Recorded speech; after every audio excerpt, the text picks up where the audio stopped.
Doctor ने azithromycin दी है। ये काफ़ी आम एंटीबायोटिक है, लेकिन इसका पूरा फायदा उठाने के लिए इसे सही तरीके से लेना ये बहुत ज़रूरी है। तो चलिए इसे सेफ और असरदार तरीके से कैसे इस्तेमाल करें, इसे समझते हैं। तो मान लीजिए आपको एक नया एंटीबायोटिक दिया गया है। अब सबसे ज़रूरी बात यह है कि इसे सही से लिया कैसे जाए, ताकि ये अपना काम भी करे और ऑफ कोर्स बिल्कुल सेफ भी हो। देखिए, कोई भी नई दवा शुरू करने से पहले कुछ बातें जान लेना बहुत ज़रूरी होता है। और ये जो पहला स्टेप है ना, ये आपकी सुरक्षा के लिए सबसे सबसे ज़्यादा ज़रूरी है। पहली डोज लेने से ठीक पहले डॉक्टर्स कुछ ज़रूरी चेक्स करते हैं। वो देखते हैं कि कहीं आपको कोई एलर्जी तो नहीं है। लिवर और किडनी के टेस्ट्स किए जाते हैं, जैसे AST, ALT और यूरिनालिसिस, ये पक्का करने के लिए कि आपकी बॉडी इस दवा को आराम से प्रोसेस कर पाएगी। और हाँ, सबसे ज़रूरी, इन्फेक्शन को कंफर्म किया जाता है। तो ये कल्चर और सेंसिटिविटी टेस्ट है क्या चीज़? इसको ना एक तरह का डिटेक्टिव वर्क समझिए। इस टेस्ट से ही पता चलता है कि आखिर प्रॉब्लम की जड़ कौन सा जर्म है, और फिर यह भी चेक होता है कि क्या एजिथ्रोमाइसिन ही उस जर्म को खत्म करने के लिए सही हथियार है। ओके, तो एक बार ये कंफर्म हो गया कि दवा आपके लिए सेफ है, तो अब अगला स्टेप, इसे सही ढंग से लेना। इससे क्या होगा? इससे आपको इसका पूरा फायदा मिलेगा और साइड इफेक्ट्स वो कम से कम होंगे। ये 4 स्टेप्स बहुत ही ज़रूरी हैं। दवा को खाली पेट लेने से क्या होता है कि ये बॉडी में बेहतर एब्जॉर्ब होती है। फलों के जूस के साथ इसे बिल्कुल नहीं लेना, खासकर ग्रेप फ्रूट जूस, क्योंकि ये दवा के असर को कम कर सकता है। खूब पानी पीना भी ज़रूरी है, इससे बॉडी को हेल्प मिलती है। और हाँ, सबसे ज़रूरी, एक भी डोज मिस नहीं करनी है।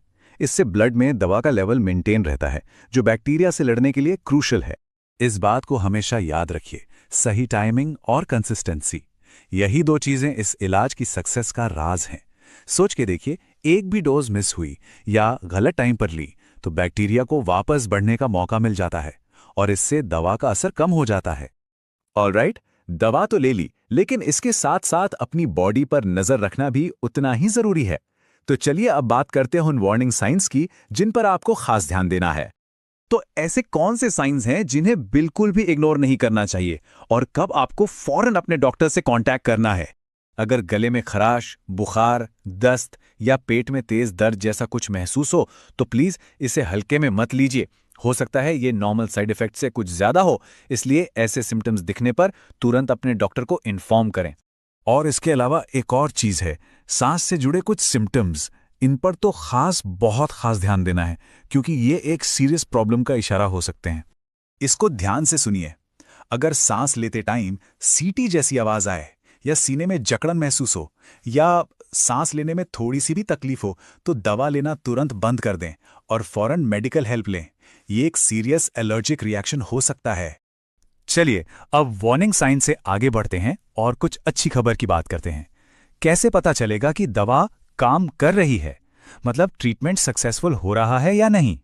सबसे पहला और सबसे क्लियर साइन तो यही है कि आप बेहतर फील करने लगेंगे। जो भी सिम्टम्स थे जैसे बुखार, दर्द, वो सब कम होने लगेंगे।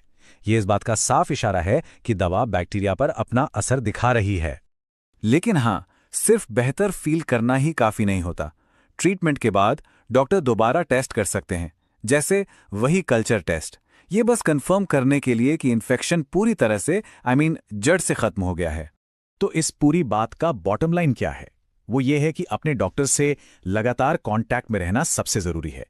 मन में कोई भी सवाल हो, कोई चिंता हो, उनसे जरूर बात करें, क्योंकि एक ओपन कम्युनिकेशन ही सेफ और सक्सेसफुल रिकवरी की गारंटी देता है। तो अब एक आखिरी सवाल, ये सब जानने के बाद क्या आप अपने डॉक्टर से अपने ट्रीटमेंट प्लान के बारे में डिस्कस करने के लिए थोड़ा और तैयार महसूस कर रहे हैं? हमेशा याद रखिए, आप अपने इलाज में एक एक्टिव पार्टनर हैं। मित्रों, यह वीडियो देखने के बाद इस दवा के बारे में तो आपको काफ़ी कुछ पता चल गया होगा, परंतु दवा का सेवन करने से पहले अपने चिकित्सक से आवश्यक परामर्श करें। दोस्तों, अगर यह वीडियो अच्छा लगा हो तो लाइक करें और अपने दोस्तों के साथ शेयर और चैनल को सब्सक्राइब करें। धन्यवाद।